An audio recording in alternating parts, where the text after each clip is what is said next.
Hello! Many months ago I drafted a child's first drawers pattern. It looked ridiculously huge, so I gave up the project. Then I found an antique pair of drawers. I compared them to my pattern and they were quite similar. I used the fabric which I made my last petticoat from. The sewing books recommend flannel.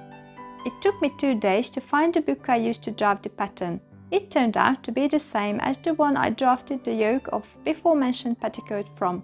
The book uses the metric system. For those who prefer the imperial system, I also found the pattern. I came across a pattern that's somewhat different. You can find the links to all 3 books in the description. The sewing books instruct you to cut the drawers on the bias. You can actually cut 2 of them at a time. Cutting the drawers on the bias wouldn't produce a favorable end product when the fabric is striped. My antique drawers were clearly cut on the grain. I cut some bias tape for the false hem. Joining the ends of bias tape can be really confusing. The easiest way to do it is to lay 2 of them down as they were cut and flip the bottom one. Then you can rotate it into position until the edges meet.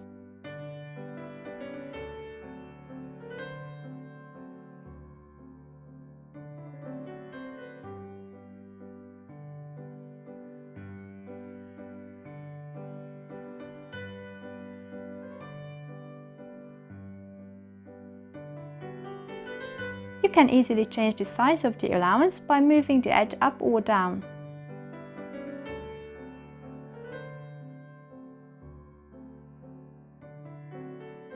After sewing the ends together, press the allowance.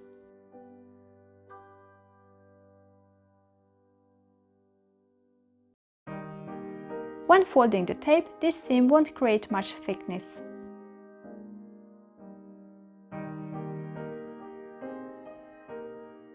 Sometimes I accidentally manage to match the pattern, but I don't think it is important when your bias tape isn't visible from the right side of the garment. To decide how many tapes I needed to join together, I measured the length to the edge of the drawers, taking into account that at the corners the tape had to be folded. This isn't the way I would have made the hem because bias tape is a nuisance. However, the contemporary sewing books instruct you to use bias tape without giving any help how. I could feel and even see that the tape was folded at the corners of the antique drawers. I turned and pressed the allowance on one edge.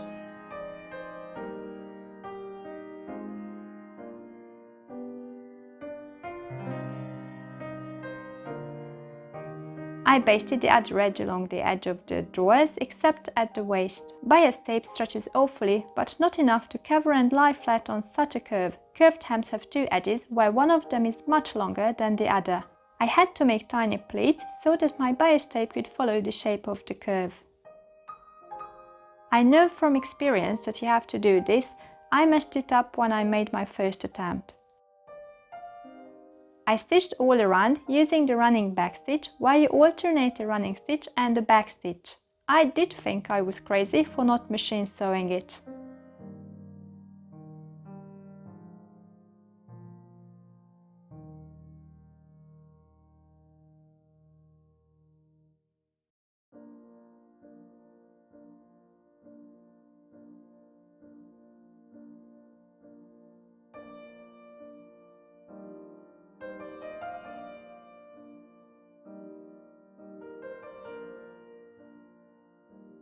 I backstitched the corners to make them really strong.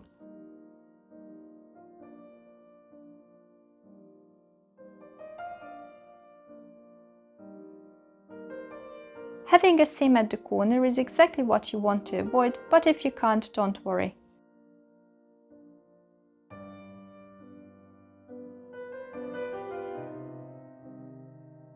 Then I found a messed up corner. I had to undo the stitches and fold the tape again.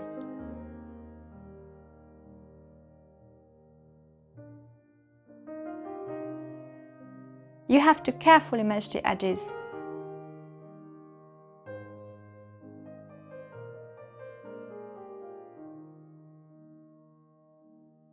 With a few stitches, I secured the edges of the folds.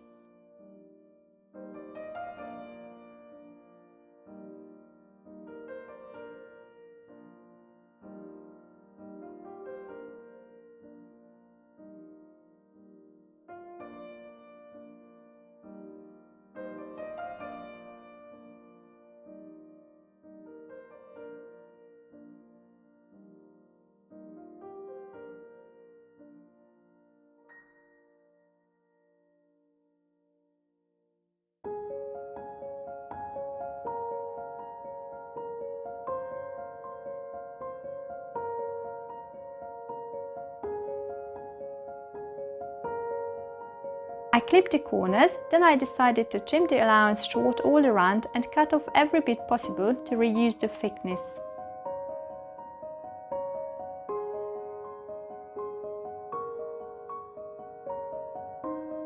Then I turned the hem to the wrong side.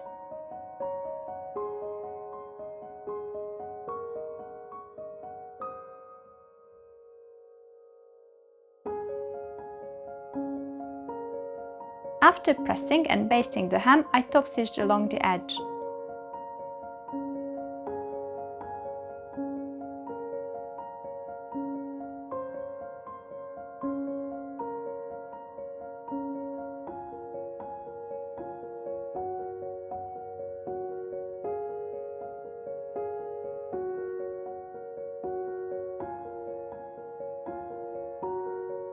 The hem of the curve is quite nice and flat, the wrong side has turned out well too.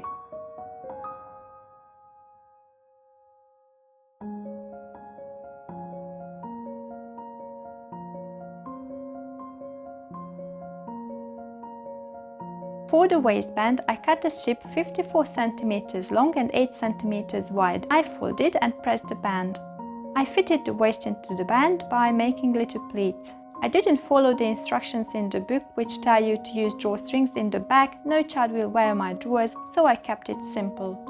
The band of my antique drawers isn't adjustable either, although I do think you should make it adjustable so that your child can be comfortable after a big meal too. I backstitched the seam.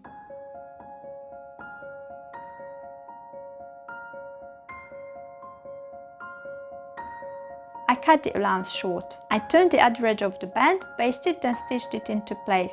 I made buttonholes. Placing the buttonholes and buttons needed some care. I put some of them on the wrong side, but that wasn't really a mistake. These drawers with the many buttons aren't practical in modern times, however I think you can easily adapt them by using snaps and making an elastic waistband. I don't know how old a child these are for. I have no idea at what age you first put drawers on a little one. The waist measurement is about 50 centimeters.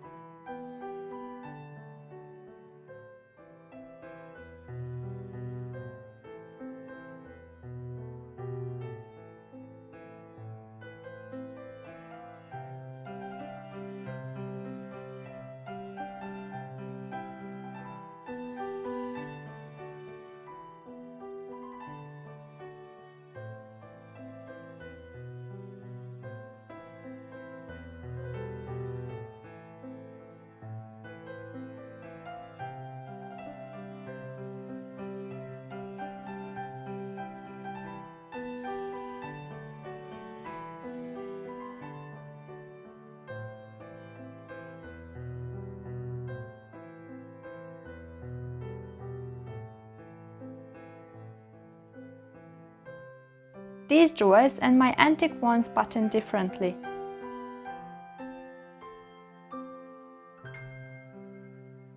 My drawers didn't turn out as cute as the antique ones. If there is a next time, I will copy them.